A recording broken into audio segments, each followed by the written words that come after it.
Coulomb's law के बाद हम अगले टॉपिक के ऊपर आगे बढ़ते हैं, अगले टॉपिक की ओर।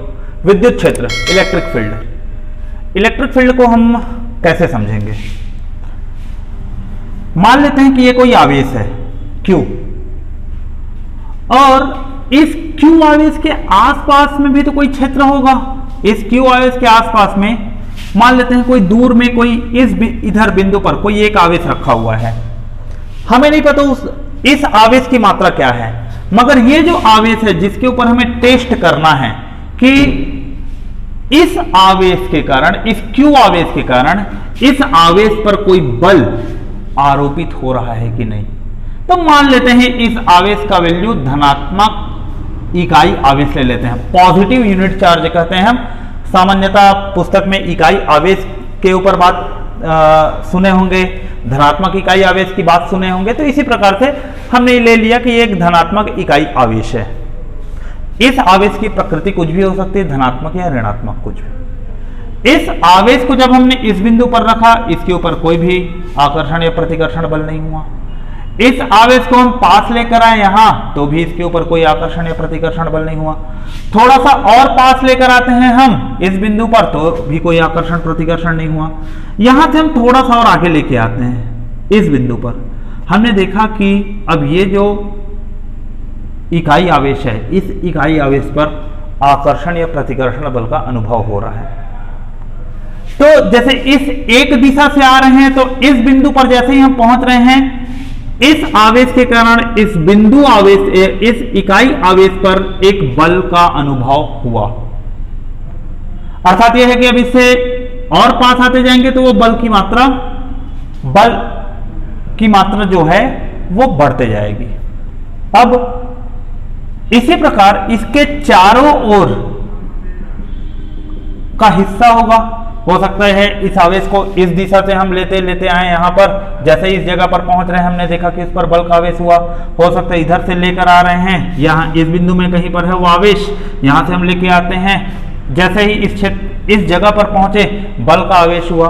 अर्थात जो आवेश Q है, इस आवेश Q के आसपास के चारों ओर का वह हिस्सा, वह क्षेत्र जिस पर कोई इकाई धनात्मक आवेश आकर्षण या प्रतिकर्षण बल का अनुभव करे, तो उतने क्षेत्र को ही हम विद्युत क्षेत्र कहते हैं। तो विद्युत क्षेत्र का परिभाषा क्या हुआ?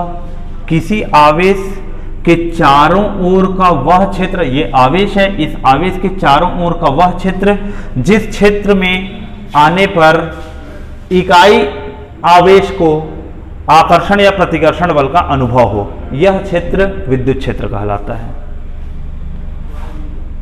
अब विद्युत क्षेत्र के बाद हम बात करते हैं विद्युत क्षेत्र की तीव्रता। यह विद्युत क्षेत्र हुआ, तो विद्युत क्षेत्र की तीव्रता क्या होगी? विद्युत क्षेत्र की तीव्रता के लिए हम कूलम्स लॉ का सहारा लेंगे और वहां से समझने का प्रयास करेंगे। हमने यहां देखा कि आवेश Q को बल लगाने की बात हम कर रहे थे, इकाई धनात्मक आवेश की बात किया। वो धनात्मक या ऋणात्मक कोई भी आवेश हो सकता है। अब विद्युत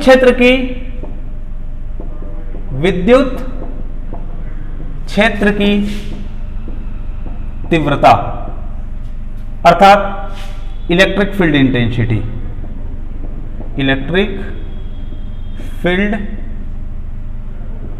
इंटेंसिटी की बात करते हैं।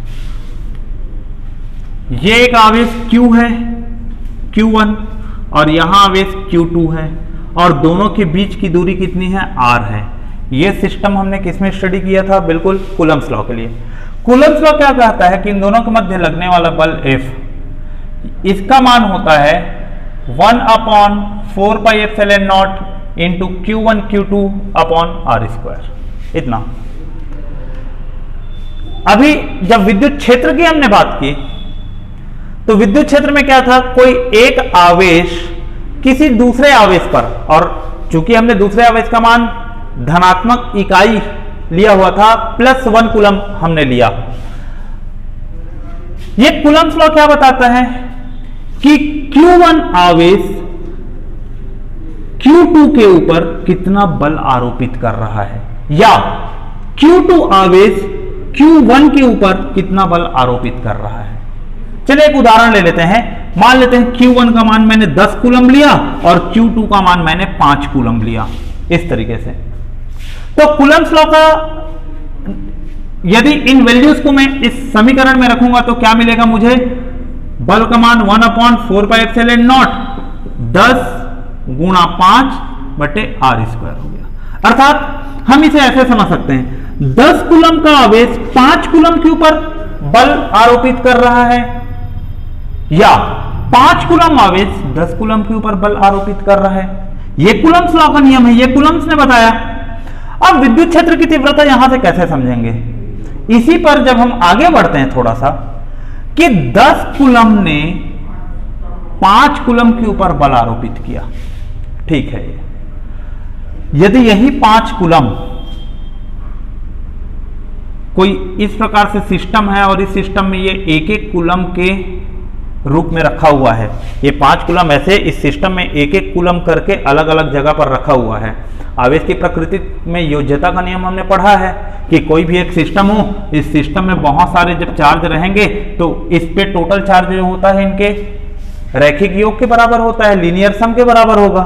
तो हम भी मान लेते हैं कि ये 5 जो कूलम है, जो 5 कूलम हमने यहाँ पर माना है, ये 5 कूलम इस किसी सिस्टम पे एक एक कूलम के रूप में अलग अलग बिंदु पर इस तरीके से स्थित हैं। तो इसका तात्पर्य यह हुआ कि ये 10 कूलम अभी इस पूरे के पूरे 5 कूलम के ऊपर बल आरोपित करता है। तो उस बल की मात्रा क्या होगी जब ये 10 कूलम आवेश इस 5 कूलम के केवल 1 कूलम के ऊपर बल आरोपित करे। कुछ तो अंतर आएगा बल की मात्रा में। देखिए फिर से समझिए इसको। अभी क्या था, 10 कूलम पूरे 5 कूलम के ऊपर बल आरोपित कर रहा था, तो यह कूलम का नियम था। अब इसी में हम आगे बढ़ते हैं कि ये 10 कूलम पूरे 5 कूलम के ऊपर बल आरोपित ना करे, इस 5 कूलम के केवल 1 कूलम के ऊपर बल आरोपित करे। अब ये 1 कूलम कोई भी हो सकता है इन पांचों में से। तो इसका तात्पर्य क्या हुआ, ये कोई चार्ज हो गया Q और ये हम लोगों के लिए +1 कूलम हो गया। इसको प्लस कहना उतना उचित नहीं है, केवल 1 कूलम हम ले लेते हैं, जो कि विद्युत क्षेत्र की परिभाषा में हमने देखा कि कोई आवेश किसी इकाई आवेश पर कितना बल आरोपित कर रहा है। तो जब इन दोनों के बीच जब रिलेशन होगा, ये कूलम के नियम के तहत होगा। इनके बीच भी जो रिलेशन होगा ये भी कूलम के नियम के तहत होगा, और इसके मध्य लगने वाले बल को हम विद्युत क्षेत्र की तीव्रता कहते हैं, फील्ड इंटेंसिटी कहा जाता है। अब फील्ड इंटेंसिटी को हम कैसे डिफाइन करेंगे, जैसे ये 5 कूलम था, इस 5 कूलम को 1 कूलम करना है तो इस तरफ हमें क्या करना पड़ेगा, 5 से भाग करना पड़ेगा। तो इधर भी हम क्या कर देंगे, 5 से भाग कर देंगे इक्वेट करने के लिए। ये 5 और 5 कट के इधर कितना हो गया, 1 कूलम। अर्थात ये 10 कूलम का आवेश 1 कूलम के ऊपर बल लगा रहा है। तो 10 कूलम का आवेश 1 कूलम के ऊपर कितना बल लगा रहा है, पहले जितना बल लगा रहा था उसका डिवाइडेड बाई 5, मतलब 1/5 हिस्से में बल लगा रहा है उसका। यही जो बल लग रहा है, इसी बल को ही हम क्या कहते हैं, विद्युत क्षेत्र की तीव्रता कहते हैं। ये विद्युत क्षेत्र की तीव्रता हो गई। अर्थात इसमें यदि आप समझेंगे, ये r² है, यदि Q2 के 1 कूलम पर करना है तो इसको Q2 से डिवाइड कर देंगे। तो यहाँ भी हमने इसको किससे डिवाइड किया, Q2 से डिवाइड किया। ये दोनों आपस में कैंसल आउट हो गए और यहाँ हो गया 1 कूलम। अर्थात Q1 ने 1 कूलम के ऊपर जो बल लगाया तो उस बल की मात्रा कितने के बराबर है, F/Q2 के बराबर है। और यही मान हमारा क्या कहलाता है, विद्युत क्षेत्र की तीव्रता कहलाती है। तो ये तो एक उदाहरण के रूप में मैंने आपको बताया। अब आप इसको लिखने के रूप में कैसे करेंगे, कैसे समझेंगे, तो लिखने के रूप में हम इसको कुछ इस तरीके से देखते हैं।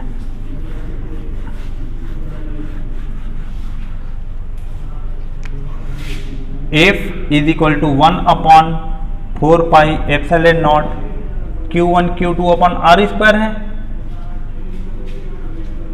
Q1 ने Q2 कूलम के ऊपर बल लगाया। यदि हम इसको ऐसे करें, इकाई कूलम के ऊपर लगने वाले बल की मात्रा, अर्थात किसी आवेश के द्वारा, किसी आवेश अर्थात Q1 के द्वारा इकाई कूलम पर लगने वाले बल की मात्रा, अर्थात ये जो मान है ये Q2 ना होकर ये कितना होना चाहिए, 1 होना चाहिए। बल की मात्रा। तो इस Q2 को यहाँ से हटा के हम यहाँ ले आएंगे तो ये क्या होगा, इसमें डिवाइड हो जाएगा। अब यहाँ Q2 लिखने की आवश्यकता नहीं है, वो सिर्फ दो आवेश को अलग बताने की हमने बात किया था, अलग बताने के लिए बात किया था। सो यही जो F/Q है, इकाई आवेश पर लगने वाले बल की मात्रा को ही विद्युत क्षेत्र की तीव्रता कहते हैं। सो इलेक्ट्रिक फील्ड इंटेंसिटी या इलेक्ट्रिक फील्ड का मैथमेटिकल वैल्यू क्या है, फोर्स ऑन यूनिट चार्ज। तो E = F/Q, यही विद्युत क्षेत्र की तीव्रता है, या विद्युत क्षेत्र के बारे में हमने बात किया। इकाई कूलम का आशय शायद आप समझ गए हों, जैसे कि मैंने बोला, पुनः रिपीट कर रहा हूं, 10 कूलम का आवेश जब 5 कूलम के ऊपर बल लगाता है, ये विद्युत क्षेत्र की तीव्रता नहीं है। मगर 10 कूलम आवेश 5 कूलम के जब 1 कूलम के ऊपर बल लगाएगा तो कितना बल लगाएगा, ये विद्युत क्षेत्र की तीव्रता है। अर्थात इकाई आवेश के ऊपर लगने वाला बल, किसी आवेश के द्वारा इकाई आवेश पर लगने वाला बल की मात्रा ही विद्युत क्षेत्र की तीव्रता कहलाती है। Force on unit charge is called electric field intensity. ये इलेक्ट्रिक फील्ड इंटेंसिटी है E। अब इसकी इकाई की बात करेंगे E के, तो E की इकाई क्या होगा, F का इकाई होता है न्यूटन और Q का इकाई होता है कूलम। तो न्यूटन पर कूलम इलेक्ट्रिक फील्ड इंटेंसिटी की इकाई है। ये अपने आप में एक सदिश राशि है, क्योंकि बल सदिश राशि है इसलिए विद्युत क्षेत्र भी सदिश राशि है। तो ये था इलेक्ट्रिक फील्ड इंटेंसिटी के लिए ये E का अपना एक सूत्र हो गया, E = F/Q। अब इलेक्ट्रिक फील्ड इंटेंसिटी की प्रकृति बात करते हैं, properties of electric field intensity.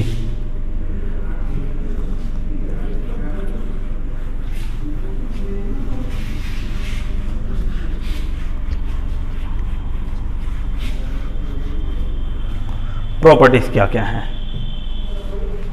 पहले प्रॉपर्टी की हम बात करते हैं, विद्युत क्षेत्र की तीव्रता। तो विद्युत क्षेत्र की तीव्रता की जितनी भी प्रॉपर्टीज हमें पढ़ना है वो हम विद्युत बल रेखा के रूप में पढ़ते हैं। और ये विद्युत बल रेखा क्या होता है, विद्युत बल रेखा का तात्पर्य है कि मान लेते हैं ये कोई आवेश है Q, मान लेते हैं कि ये धनात्मक आवेश है, तो विद्युत बल रेखा का मतलब है कि इससे निकलने वाली कुछ अदृश्य किरणें जो कि किसी दूसरे आवेश को अपने से दूर भेजती है या अपने तरफ खींचने का प्रयास करती है, ये अदृश्य है। अदृश्य या काल्पनिक कहें तो ज्यादा बेहतर है। अदृश्य का तात्पर्य यह होता है कि वो चीजें हैं मगर दिख नहीं रही हैं, मगर यहाँ काल्पनिक कहने का मतलब क्या है कि ये हाइपोथेटिकल लाइंस हैं, ये लाइन रियल में ऐसे एग्जिस्ट नहीं करते मगर ये लाइन होते हैं, और ये किसी भी आवेश से या तो बाहर निकलते हैं या आवेश में अंदर की ओर आते हैं। जैसे आप ये देखें, यदि आपने किसी बल्ब को देखा तो बल्ब से प्रकाश की किरणें बाहर निकलती हैं मगर हम किसी भी किरण को देख नहीं पाते। बिल्कुल वैसा ही है कि जब आवेश को हम रखते हैं तो यहाँ से भी बहुत सारे रेस बाहर निकलते हैं मगर हम कोई भी रेस को देख नहीं पाते। तो ये जो भी रेस हैं ये बिल्कुल एक रेखा के रूप में होता है जिसे हम विद्युत बल रेखा कहते हैं। ये हाइपोथेटिकल लाइंस होते हैं, काल्पनिक रेखा होती है। तो इसी के आधार पर जो विद्युत क्षेत्र बोले या विद्युत बल रेखा बोले, दोनों ऐसे देखा जाए तो क्वांटिटी वाइज सेम है, दोनों में कोई अंतर नहीं है। अब इसकी प्रकृति क्या होगी, तो पहली प्रकृति है, पहला प्रकृति कहता है कि जितने भी बल रेखाएं हैं, बल रेखाएं सदैव धन आवेश से, पॉजिटिव आवेश से बाहर निकलती है।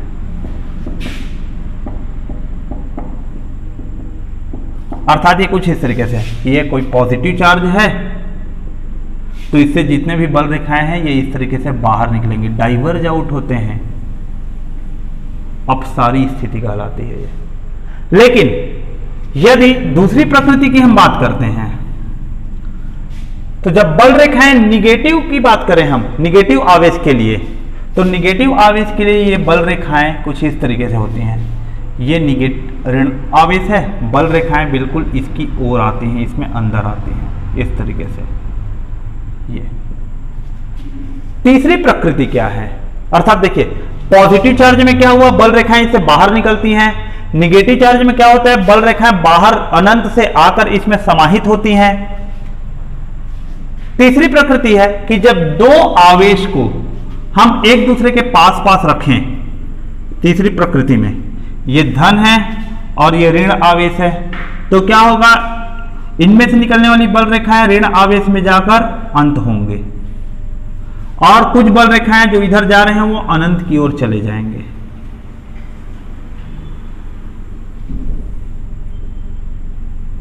इस तरीके से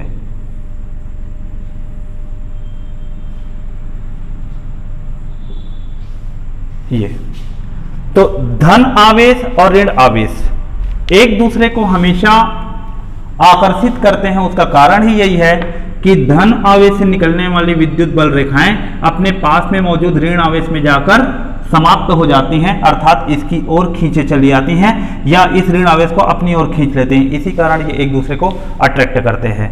मगर जब हम प्लस और प्लस को एक साथ रखें तो क्या देखते हैं कि धन आवेश से निकलने वाली जितनी भी बल रेखाएं हैं इस तरीके से ये एक दूसरे को प्रतिकर्षित करते हैं, कुछ इस तरीके से। सेम सिचुएशन ऋण आवेश के लिए होता है। तो ये जो हम देख रहे हैं ये प्रकृति है। धनात्मक आवेश से विद्युत बल रेखाएं हमेशा बाहर निकलती हैं, ऋणात्मक आवेश पर विद्युत बल रेखाएं अनंत से आकर इस पर समाप्त होती है। यदि धन और ऋण दोनों आवेश एक दूसरे के पास में रखे हुए हों तो धन आवेश से निकलने वाली बल रेखाएं हमेशा ऋण आवेश में जाकर अंत होती हैं, और प्लस प्लस रहे तो कुछ इस तरीके से है, दोनों एक दूसरे को प्रतिकर्षित करते हैं। इस स्थिति की बात करें या इस स्थिति की बात करें, इन दोनों के लिए एक महत्वपूर्ण प्रकृति है और उस प्रकृति को हम चौथे नंबर के रूप में देखते हैं।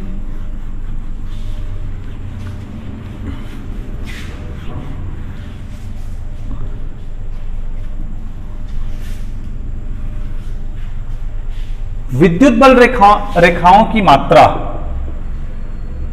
आवेश के पास सघन होते हैं और आवेश से दूर जाने पर उनके मध्य भी दूरी बढ़ते जाती है। अर्थात देखें कि ये प्लस है और ये आपका माइनस है। मान लेते दोनों पास पास रखे हुए हैं तो यहां से बल रेखाएं निकल के इसमें जाकर क्या होंगे, इस तरीके से अंत होते जा रहे हैं, ये कुछ इस तरीके से। ये आप देखेंगे कि आवेश के पास में देखिए बल रेखाओं की संख्या आवेश के पास बिल्कुल सघन है, यहां बिल्कुल एक दूसरे के पास पास हैं, मगर जैसे ही ये आवेश से दूर जाते हैं इन दोनों के मध्य दूरी इस तरीके से बढ़ते जाती है। तो यह भी एक प्रकृति है। आवेश के नजदीक या आवेश के पास बल रेखाओं की संख्या ज्यादा होती है या बल रेखाएं सघन होती हैं, मगर आवेश से दूर जाने पर दो बल रेखाओं के मध्य दूरी बढ़ते जाती है। ये चौथी प्रकृति थी। पांचवी प्रकृति क्या है, दो विद्युत बल रेखाएं कभी भी एक दूसरे को नहीं काटती। मगर क्यों नहीं काटती, आप लिखना चाहेंगे तो लिख सकते हैं, दो विद्युत बल रेखाएं कभी भी एक दूसरे को नहीं काटती। Two field lines never intersect each other. मगर क्यों, आखिर क्या कारण है इसका, तो हम उसको कुछ इस तरीके से समझें, चित्र के रूप में समझना ज्यादा बेहतर है। ये कोई धन आवेश है और ये ऋण आवेश। मान लेते हैं इस बिंदु पर कोई एक आवेश हमने रखा इस तरीके से, ये आवेश +1 कूलम का है। तो क्या देखने को मिलेगा कि ये पॉजिटिव जो चार्ज है इस +1 कूलम को अपने से दूर हटाने का प्रयास करेगा, प्रतिकर्षित करेगा। तो ये प्रतिकर्षण कुछ इस तरीके से है, मतलब ये अपने से उसको दूर हटाने का, दूर भेजने का काम कर रहा है इस +1 कूलम को, जबकि ऋण आवेश इस +1 कूलम को, इस धनात्मक को अपनी ओर आकर्षित करने का काम करेगा। अर्थात क्या देखने को मिला हमें कि ये 1 कूलम आवेश है, इस आवेश को इस धनात्मक आवेश ने अपने से प्रतिकर्षित किया और ऋणात्मक आवेश ने अपनी ओर आकर्षित किया। तो जब किसी एक बिंदु पर दो विभिन्न दिशाओं में बल लगेंगे तो ये आवेश दोनों दिशा में एक साथ तो गति नहीं करेगा। तो इनके मध्य एक परिणामी दिशा निकलेगी जिसको हम रिजल्टेंट कहते हैं। तो इनके मध्य ये इस तरीके से एक परिणामी दिशा मिल गई, अर्थात इस बिंदु को दो तरफ ऐसे खींचेंगे तो इसका मोशन किधर होगा, इसके परिणामी दिशा में होगा, रिजल्टेंट डायरेक्शन में होगा। यही पद्धति हम अप्लाई करते हैं इस स्थान पर कि जब विद्युत बल रेखाएं, ये धनात्मक आवेश है और ये ऋणात्मक है, यहां से जब कोई बल रेखा कुछ इस तरीके से होकर जा रही है, मान लेते हैं उस आवेश को हमने बल रेखा के इस बिंदु पर रखा, तो ये धन आवेश इसको इधर दूर भेजने का काम करेगा और ये ऋण आवेश उसको अपने पास लाने का काम करेगा। तो इसका जो रिजल्टेंट या परिणामी होगा वो बिल्कुल कुछ इस तरीके से होगा।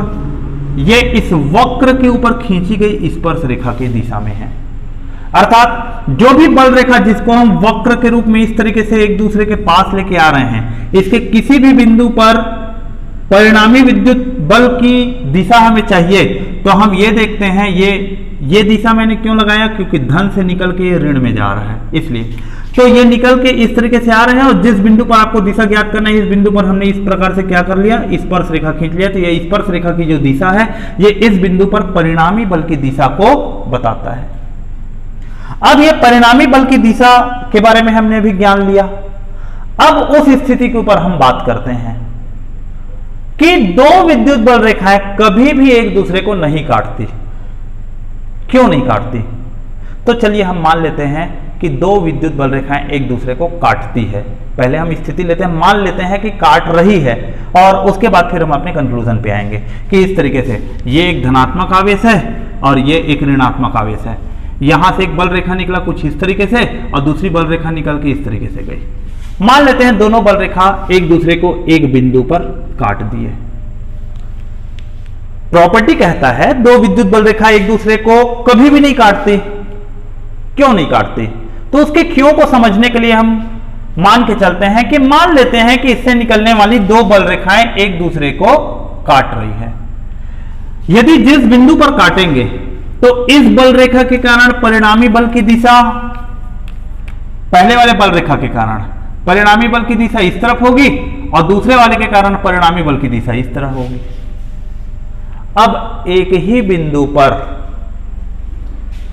एक ही सेट ऑफ चार्ज के कारण, मतलब एक ही ये जो पेयर है उसके कारण दो अलग अलग परिणामी बल की दिशा नहीं हो सकती। दो बल की दिशा होना अलग बात है, मगर परिणामी बल केवल एक ही होता है। अर्थात यह है कि यदि ये दोनों बल रेखाएं एक दूसरे को एक बिंदु पर काटेंगी तो परिणामी बल की दिशा दो हो जाएगी, जो कि पॉसिबल नहीं है, असंभव है। इसी कारण दो विद्युत बल रेखाएं एक दूसरे को कभी भी इंटरसेक्ट नहीं करते। तो आप इसको कैसे समझाएंगे? जब लिखने की बात होगी तो लिखेंगे इसके एक्सप्लेनेशन में। मान लेते हैं दो विद्युत बल रेखाएं एक दूसरे को इंटरसेक्ट करती है। जिस बिंदु पर इंटरसेक्ट करेंगे उस बिंदु पर परिणामी बल की दो विभिन्न दिशाएं मिलेंगी। चूंकि एक ही बिंदु पर एक ही सेट ऑफ चार्ज के कारण या एक ही आवेश के समूह के कारण एक ही बिंदु पर दो विभिन्न परिणामी बल की दिशा होना संभव नहीं है। इसी कारण दो विद्युत बल रेखाएं एक दूसरे को नहीं काटती। तो ये विद्युत क्षेत्र की तीव्रता और उसकी प्रकृति के बारे में हमने बात किया। अगला जो टॉपिक होगा विद्युत विभव, इसके ऊपर हम चर्चा कल की क्लास में करेंगे। धन्यवाद।